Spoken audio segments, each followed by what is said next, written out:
Well, Bennett Kessler filed this following story. After many years of planning and consideration, there is now little public opposition to the county office complex in Bishop. The Inyo County Board of Supervisors recently approved non-binding plans and finances with the news that the annual payments for the building would equal around $690,000, which is roughly $330,000 more than the county now pays for Bishop office space.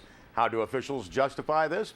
Well, Inyo County Administrator Kevin Caruncio said that Bishop leases now go up more than 4% per year, and that over the decades, the county will actually save as much as $37 million in costs through the new building project, including rents, utilities, and even personnel over time. But what about the next several years and the $330,000 additional cost if the project goes forward? Well, Caruncio said that Health and Human Services will take about half of the building and will pay for lease costs with state and federal dollars. He said public safety will occupy another big chunk of the building. He said the county maintains a criminal justice facilities trust, which now holds over $700,000. All told, the administrator thinks at least 75% of the additional cost is covered. As he did at budget time, Caruncio admits tough budget times lie ahead. He said long term, the office building will give the county control over its expenses and eventual ownership of a modern building. Now, meanwhile, Caruncio says the current labor contracts that the county anticipates signing will cost county government $1.8 million more next fiscal year. He said employees have gone 4 years without a cost of living increase.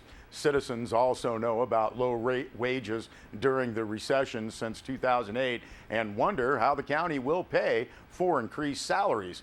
Caruncio feels confident the county can manage. He has called on a high-profile consultant, Frank Bennis, who is the former city manager of Palo Alto, and he will hold a workshop with the board and department heads on creative budget solutions. The administrator said Inyo County will, quote, do things to avoid layoffs, end quote. Well, in Mammoth Lakes, those interested in part-time volunteer firefighting still have time to sign up for the 2014 Fire Academy. If you miss one of the orientation meetings, you can stop by the fire station on Main Street and speak to the on-duty captain, or you can call 760-934-2300. Now, volunteers go through 6 months of academy trainings in Mammoth every Tuesday and Thursday evening. After the 6-month academy, volunteers can respond to calls as probationary firefighters.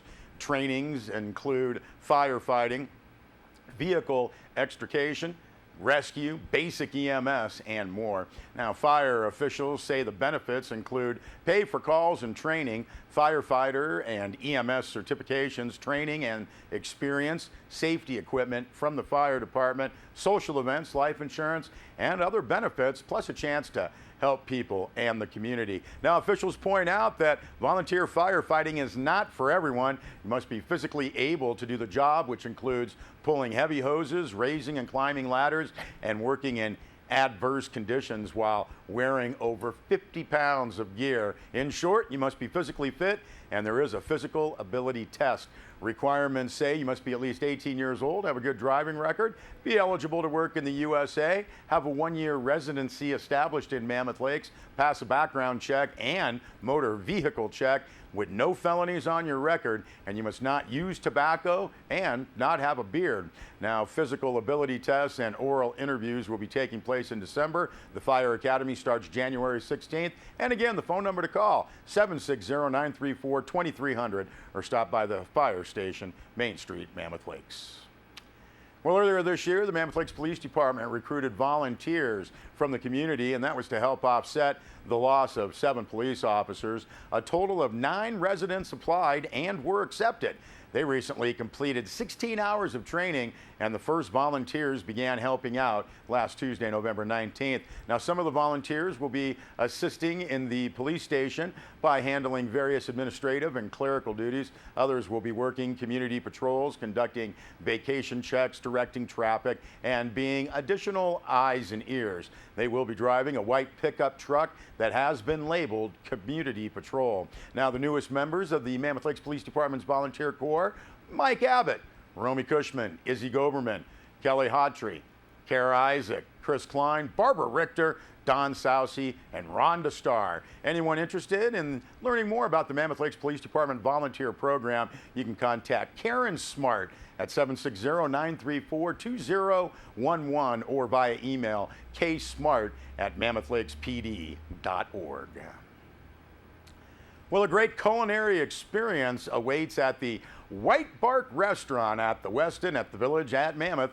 Rob Gill filed this video report. This is Rob Gill with Sierra Wave Media, and today we're going to take an inside look at the Westin Resort's White Bark Restaurant. Let's go inside and meet new chef Jeremy Graham. The Westin, I've been part of the Starwood family before. I worked with the Phoenician, St. Regis, and it's a great company. The Westin branding has a really good concept. They are about being well, living well, and playing well. So it's just a great company to be with. My menu is geared towards focusing on a really healthy, natural aspect of the food, keeping a sustainable and a local grown, local raised aspect to it, try and use as much local as possible, and trying to keep the food just natural as possible. We are actually open from 7 a.m. to 11 p.m., so you can come in for breakfast, lunch, or dinner, or you can come in for unwind happy hour as well. The unwind happy hour starts at 3 and goes till 6. There's discounted drinks. There's 50% off on food. Come in, try the wines, try the food. We're definitely gearing the menus with wine pairings. And we're also doing specialty cocktails constantly. So come in and try it. Well, that just smelled tasty, if we could smell it right there. We thank Rob Gill for that. We'll be back with weather and sports.